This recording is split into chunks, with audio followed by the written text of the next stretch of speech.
Hey guys! Welcome back to our second class of Preschool of Forex. In this session we will cover second chapter of Preschool. How do you trade Forex? So let's start.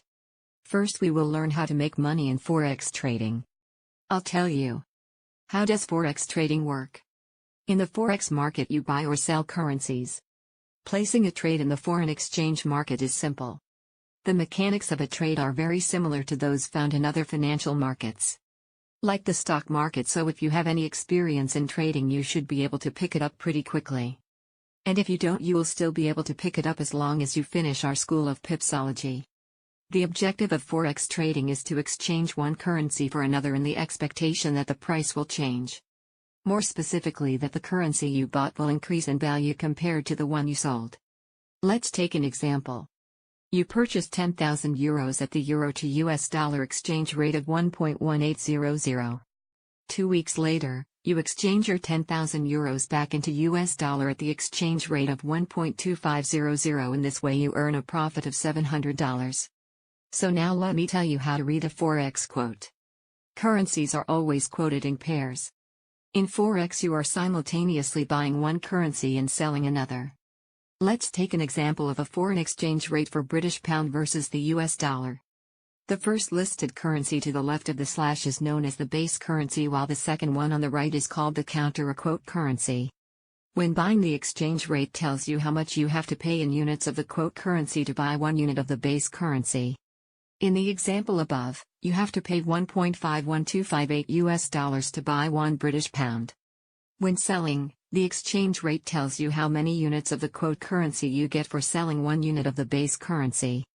In the example above, you will receive 1.51258 US dollars when you sell 1 British pound. The base currency is the basis for the buy or the sell. If you buy euro to US dollar, this simply means that you are buying the base currency and simultaneously selling the quote currency. You would buy the pair if you believe the base currency will appreciate, gain value, relative to the quote currency. You would sell the pair if you think the base currency will depreciate, lose value, relative to the quote currency. Now I'll tell you about what is long amp, short. First, you should determine whether you want to buy or sell. If you want to buy, which actually means buy the base currency and sell the quote currency, you want the base currency to rise in value and then you would sell it back at a higher price. In traders talk, this is called going long or taking a long position. Just remember long equals to buy. If you want to sell, which actually means sell the base currency and buy the quote currency, you want the base currency to fall in value and then you would buy it back at a lower price. This is called going short or taking a short position. Just remember short equals to sell. Let's discuss about the bid, ask, and spread. All Forex quotes are quoted with two prices, the bid and ask. In general, the bid is lower than the ask price. The bid is the price at which your broker is willing to buy the base currency in exchange for the quote currency. This means the bid is the best available price at which you, the trader, will sell to the market. If you want to sell something, the broker will buy it from you at the bid price. The ask is the price at which your broker will sell the base currency in exchange for the quote currency. This means the ask price is the best available price at which you will buy from the market. Another word for ask is the offer price. If you want to buy something, the broker will sell or offer it to you at the ask price. The difference between the bid and the ask price is known as the spread. Let's take an example of euro to US dollar quote. The bid price is 1.34568 and the ask price is 1.34588. Look at how this broker makes it so easy for you to trade away your money.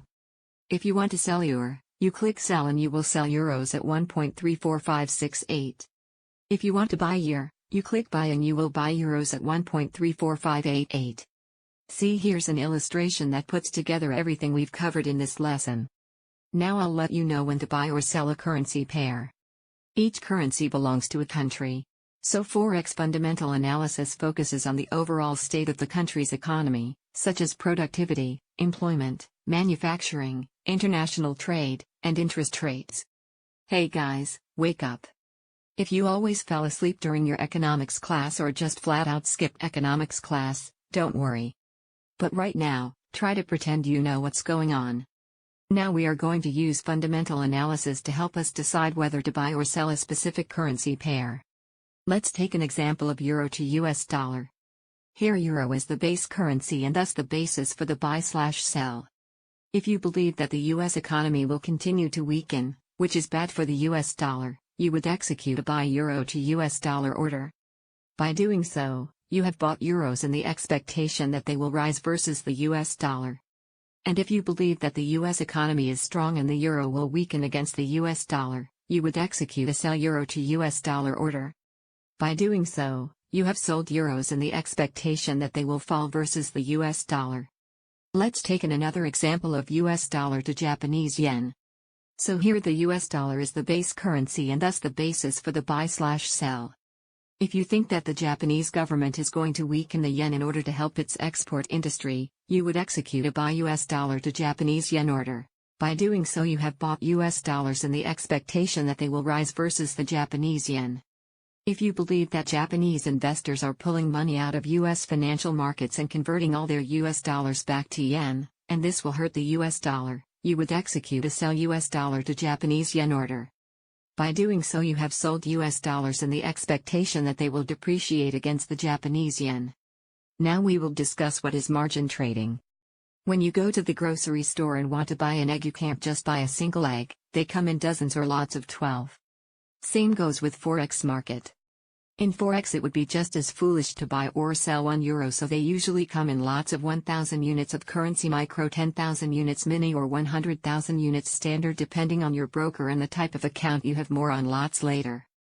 But if you are thinking, I don't have enough money to buy 10,000 euros, can I still trade?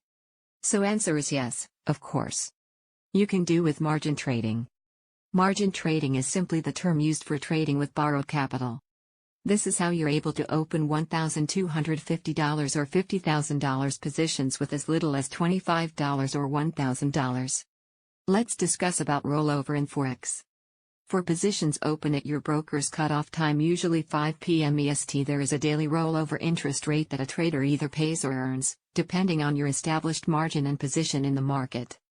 Since every currency trade involves borrowing one currency to buy another, interest rollover charges are part of Forex trading. Interest is paid on the currency that is borrowed.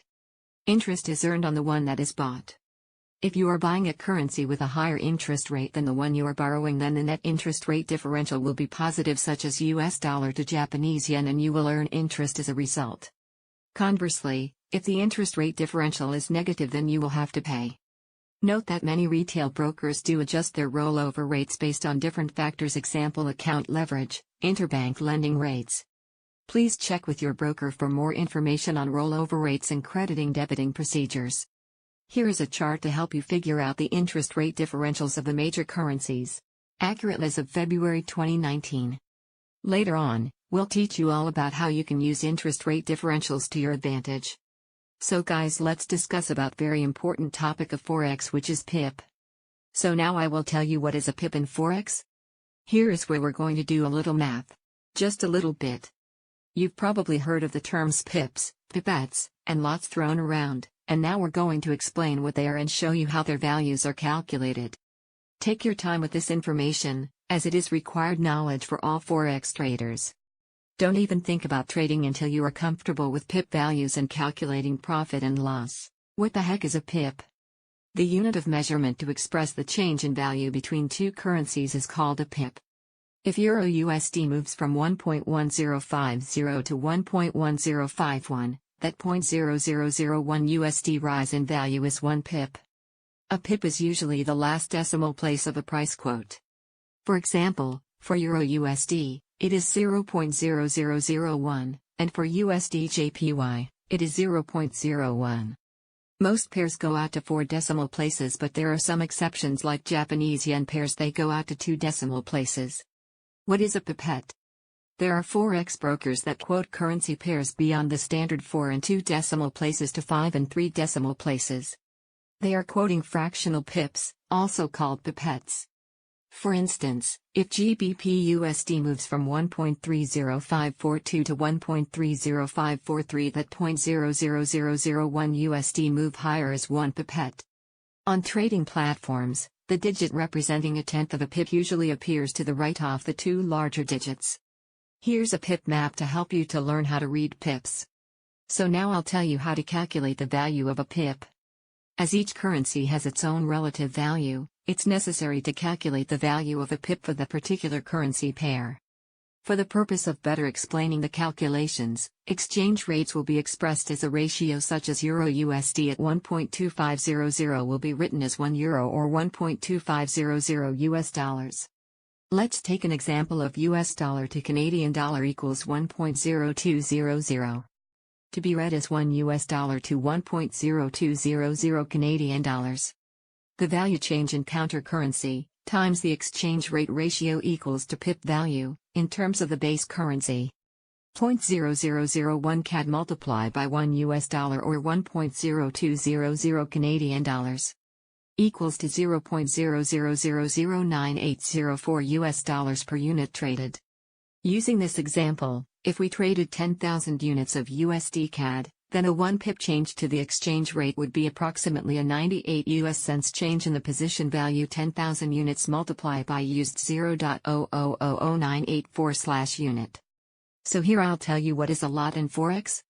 In the past, spot Forex was only traded in specific amounts called lots.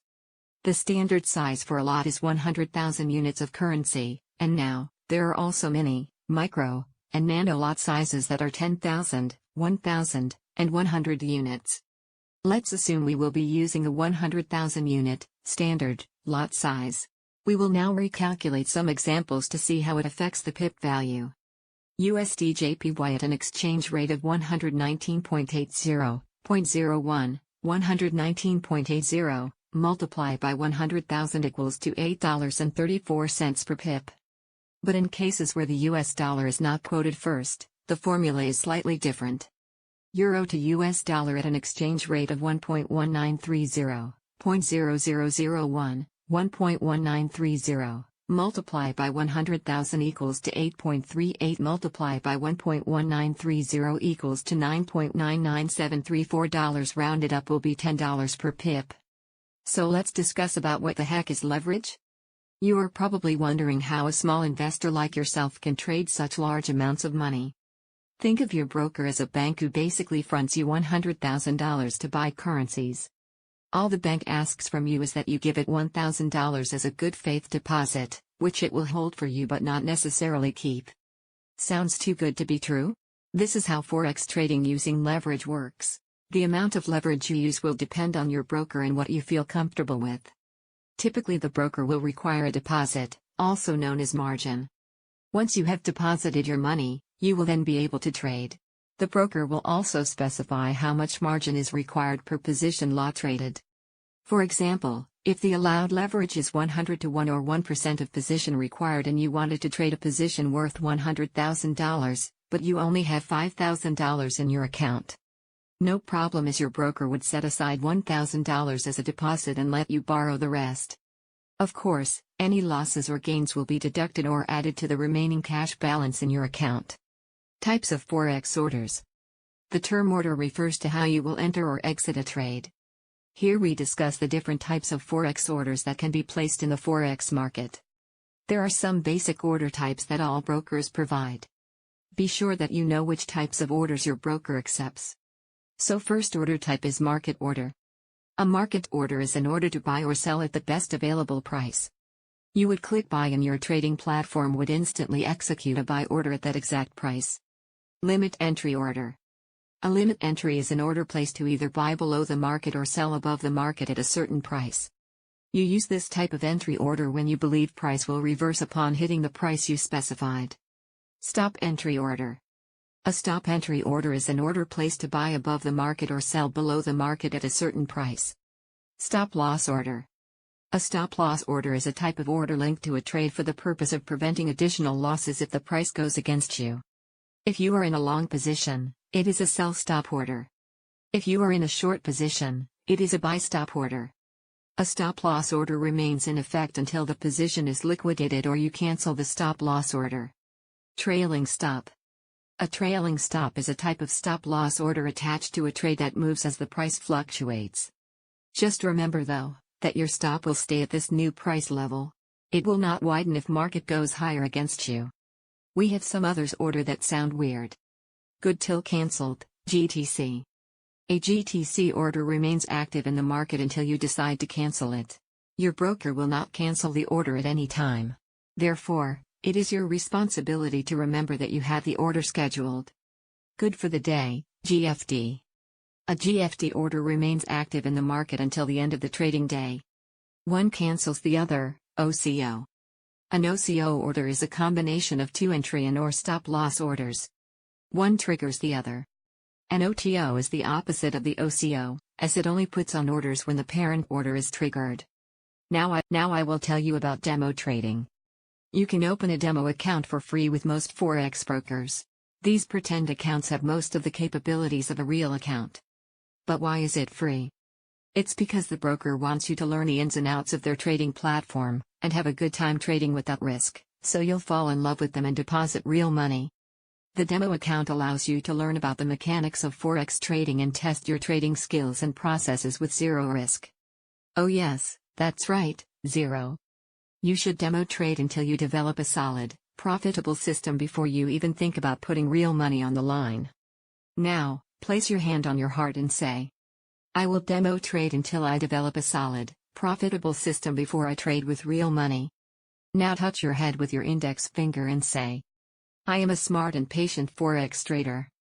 Do not open a live trading account until you are consistently trading profitably on the demo account. Concentrate on one major currency pair. It gets far too complicated to keep tabs on more than one currency pair when you first start demo trading.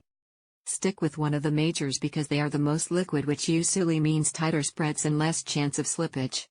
Plus, in the beginning, you need time to focus on improving your trading processes and creating good habits. So at last I will tell you, Forex trading is not a get-rich-quick scheme. Before we go any further, we are going to be 100% honest with you and tell you the following before you consider trading currencies. 1. All Forex traders, and we do mean all traders, lose money on some trades. 90% of traders lose money, largely due to lack of planning, training, discipline, not having a trading edge and having poor money management rules. 2. Trading Forex is not for the unemployed, those on low incomes, are knee-deep in credit card debt, or who can't afford to pay their electricity bill or afford to eat. Don't expect to start an account with a few $100s and expect to become a gazillionaire. Always remember, Forex trading is not a get-rich-quick scheme. Forex trading is a skill that takes time to learn. Skilled traders can and do make money in this field. However, like any other occupation or career, success doesn't just happen overnight. It takes lots and lots of practice and experience to master. There is no substitute for hard work, deliberate practice, and diligence. Practice trading on a demo account until you find a method that you know inside and out, and can comfortably execute objectively. Basically, find the way that works for you. So guys, here's second chapter of preschool is finished. In next video we will learn when can you trade Forex? So stay tuned.